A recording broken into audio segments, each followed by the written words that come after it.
ఇప్పటికి నమ్ముతా ఉన్నాం. రాహుల్ గాంధీ గారు కులగణన దేశవ్యాప్తంగా చేస్తా అంటున్నారు. దాన్ని నమ్ముతున్నాం మేము.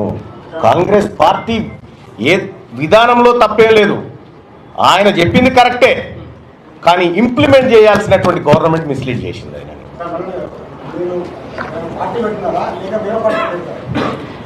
మేము పార్టీ పెట్టడం కానీ పార్టీలో చేరడం కానీ ఈ నిర్ణయాలు ఇంకా తీసుకోలేదు.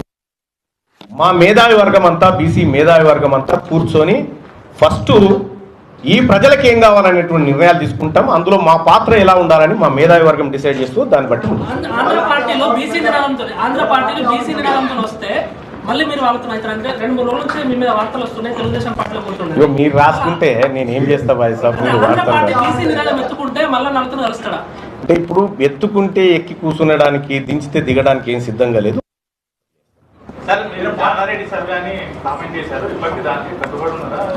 ఆయన సర్వేనే అది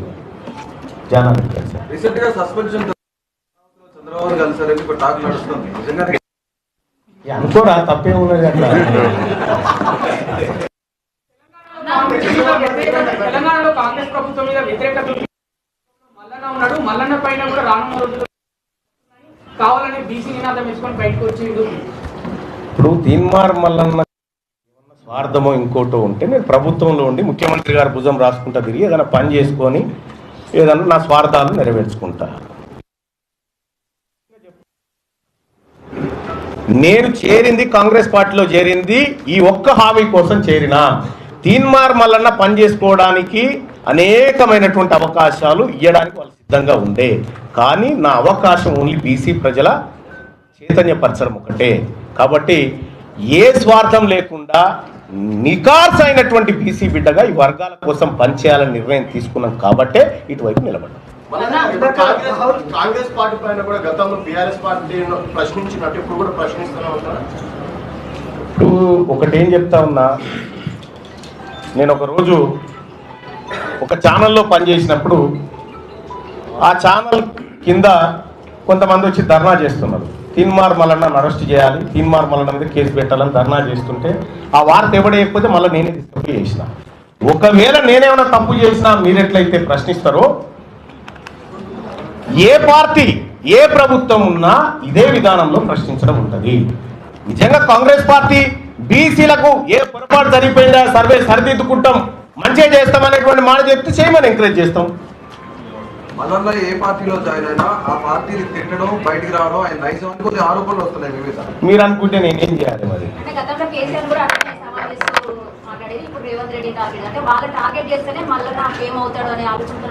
అంటే తీన్మార్ మల్లన్న ఆయన చిన్న వార్డు మెంబర్ కూడా కాదు ఫస్ట్ ఆఫ్ ఆల్.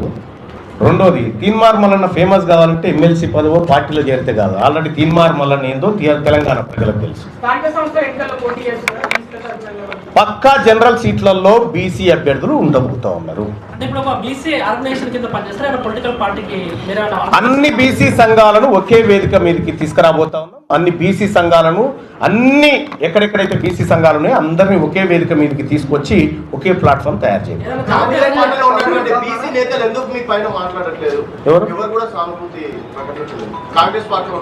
ఒక విషయం చెప్తా ఉన్నా, తీన్మార్ మల్లన్న ఎవరు సానుభూతి కోసం వెయిట్ చేయరు ఫస్ట్ ఆఫ్ ఆల్. రెండోది, అట్లా మాట్లాడాలనుకుంటే హనుమంతరావు గారు మాట్లాడిండు, అంజన్ గారు మాట్లాడిండు, తర్వాత నిన్న మధు యాస్కి గారు మాట్లాడారు. నేనేమంటున్నంటే తీన్మార్ మల్లన్న ఎవరు సానుభూతి కోసమో జోలపాట కోసమో పనులు చేసే వ్యక్తి కాదు. ఫస్ట్ ఆఫ్ ఆల్ నేను దాన్ని పెద్దగా పట్టించుకోను. సరే సార్, మీరు ఒక సీనియర్ జర్నలిస్ట్, బాధ్యతల పదవిలో ఉన్నారు. సోషల్ మీడియాలో వచ్చిన ఒక పోస్ట్ ని ఆధారంగా చేసుకొని ఊరు పేరులేని ఒక సామాజిక వర్గాన్ని దూషించారు. సో మీ ఎమ్మెల్సీ టికెట్ కోసం అదే రెడ్డి ముందు నుంచి ఉన్నారు, అదే రెడ్డి సైన్ చేశారు, మీ గెలుపుకు కూడా ఉత్తమ్ కుమార్ రెడ్డి దోహదపడారు అన్నారు. కానీ ఇట్లా సామాజిక వర్గాన్ని క్రిటిసైజ్ చేస్తూ మాట్లాడటం కరెక్టా? ఒకటమ్మా, నేను ఆల్రెడీ దాని మీద క్లారిటీ ఇచ్చిన. కానీ ఒక మాట చెప్తా ఉన్నా, ఇప్పుడు కూడా చెప్తా ఉన్నా, బీసీలను కించపరిచినట్టు ఎవరైనా వ్యవహరిస్తే ఇప్పుడు కూడా చెప్తా ఉన్నాము, వదిలిపెట్టము. సేమ్ టైం మేము ఎవరిని అగౌరవపరచము. రెండో విషయం ఏంటంటే, అతను పెట్టిన అతని నెంబర్ ఉంది, అతనితో మాట్లాడడం రైట్. మేము అది ఆ తర్వాత నెంబర్ వచ్చింది నాకు.